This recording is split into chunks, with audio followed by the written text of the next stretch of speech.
understand what domestic violence is at a young age, even though I don't exactly know what to call it. As a child, growing up in a small, conservative Midwestern town, I'm taught that if a topic is unpleasant, it shouldn't be mentioned by women, and that it's impolite to speak your mind freely unless you're the man of the house. Now, I have words for what I grew up around, and have turned my understanding into a career that I love. I'm a domestic violence victim advocate in a courthouse. My team assists over 3,600 victims a year. I create safety plans, educate others, and so much more.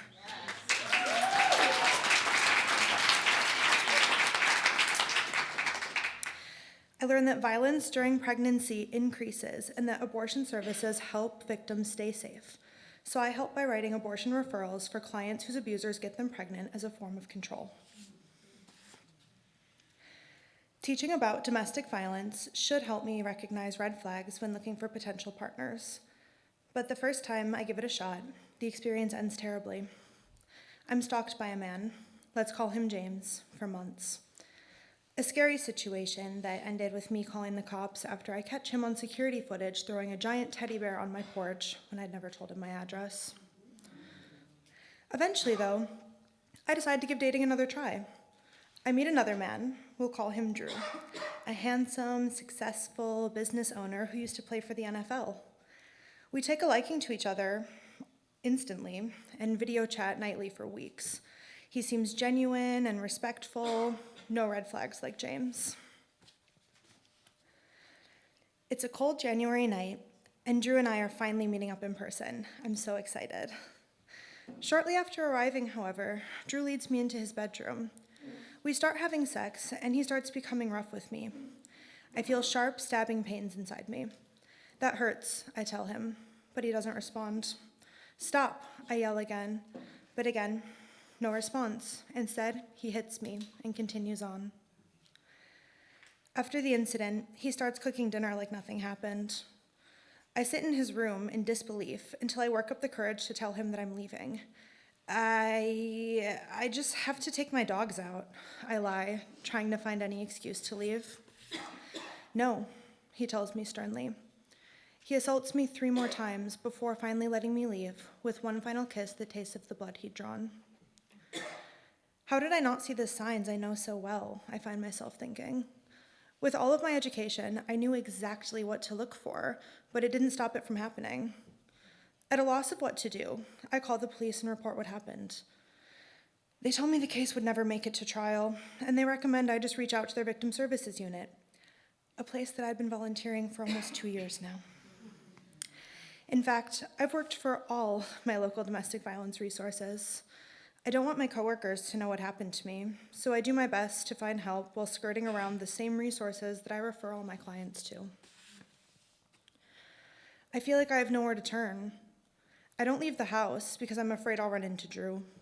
I want to date again, but I can't imagine dating another man, and though women have always been my preference, LGBTQ hate crimes are on the rise in Denver, and I don't need another reason to feel unsafe. The next few months are a blur. I feel like my body isn't mine. I skate by at the job that I once loved, and I feel bound to my home because I'm so scared of running into my abuser. My pets are the only thing that bring me joy, so I end up with 11 fish tanks and 10 dogs. And while I love all my animals, I still feel numb. Without anywhere else to turn to, I reach out to a crisis line. I'm frustrated when I'm met with a phone operator giving me the same scripts that I used to teach. Have you tried drawing or painting to help process your feelings? I snap. I teach people this. I've told countless people the same things you're telling me, but it doesn't work. The phone operator is silent for a while, until finally she says, I've been where you are. These things work for some people, but they didn't work for me either. All I can say is, one day, I woke up and just felt a little better than the previous day. I knew she wasn't supposed to break the script like that, but it feels like the first genuine interaction I've been able to have since I started asking for help. Within a few weeks of that call, the weight that's been on my chest for 5 long months lifts. I start transitioning into a normal life again, but admit to myself that to live a full life, I can't live this close to Drew anymore. I pack up my car, dogs, and fish tanks and move to California. I've been in California almost 2 years now. I have an incredible girlfriend, and I still work for domestic violence victim services in Los Angeles. I've held 6 positions over 5.5 years, working with nearly 5,000 victims of all kinds of crime, ranging from first-time verbal incidents to homicides. It took a lot for me to return to work after my assault. I even had to take a leave of absence from the field. Now that I'm back, though, I look back on my own experience and realize that experiencing firsthand what so many victims I've worked with have gone through has helped me to better understand the people I help in ways I haven't been able to before. Now, when I listen to my clients talk, every word resonates with me on a new level. While I wasn't able to access the resources I needed at the moment, my connection with other victims has become a resource in and of itself, not only for them, but for me as well. I'm grateful to know that I'm not alone. And to all the survivors out there, I will work my hardest to make sure you know that you're not alone either.